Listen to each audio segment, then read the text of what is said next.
তাদের মা বাবা নাই, তাদের করণীয় কি? তাদের কিছু করণীয় আছে। এক নম্বর হচ্ছে মা বাবার জন্য দোয়া করবেন। মা বাবার জন্য কি করবেন? দোয়া করবেন। আল্লাহ রাব্বুল আলামিন দোয়া শিখিয়ে দিয়েছেন, রাব্বিরহামহুমা কামা রাব্বায়ানি সগীরা। হায় আল্লাহ, আপনি আমার মা বাবার উপরে রহম করেন যেভাবে আমার মা বাবা ছোটকালে আমার উপরে রহম করেছেন। আল্লাহ দোয়া শিক্ষা দিয়েছেন, রব্বিগফিরলি ওয়ালিওয়ালিদাইয়া ওয়ালিমান দাখালা বাইতিয়া মুমিনা ওয়ালিল মুমিনিনা ওয়াল মুমিনাত।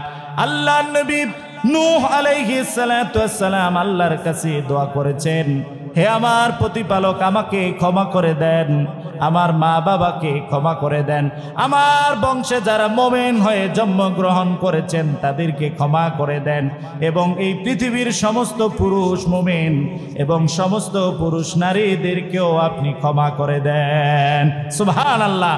প্রত্যেক নবীর দোয়ার মধ্যে মা বাবার জন্য দোয়া আছে। প্রত্যেক নবী যখন দোয়া করেছেন তার মা বাবার জন্য তারা দোয়া করেছেন।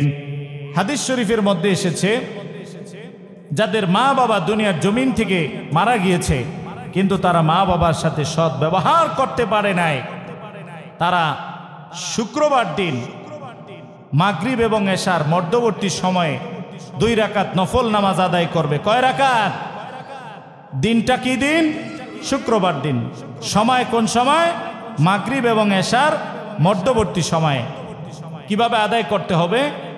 প্রথমে নামাজের জন্য যখন হাত বাঁধবে সানা পড়বে, সানা পড়ার পরে সূরা ফাতিহা পড়বে, সূরা ফাতিহা পড়ার পরে একবার আয়াতুল কুরসি, 5 বার সূরা ইখলাস, কুল হুয়াল্লাহু আহাদ, 5 বার সূরা ফালাক, কুল আউযু বিরাব্বিল ফালাক, 5 বার সূরা নাস, কুল আউযু বিরাব্বিন নাস পড়বে।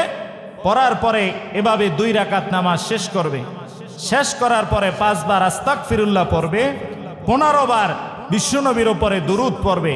পড়ার পরে আল্লাহর কাছে দোয়া করবে, তাহলে আল্লাহ তাআলা তার মা বাবার গুনাহগুলো মাফ করে দিবেন, এবং যেই সন্তান তার মায়ের জন্য দোয়া করছে আল্লাহ তাআলা তার গুনাহগুলো মাফ করে দিবেন। সুবহানাল্লাহ। আমলটি করা যাবে। আল্লাহ তাআলা যাদের মা বাবা মারা গিয়েছেন তাদেরকে আমলটা করার তৌফিক দান করুক। সকলে বলে আমিন।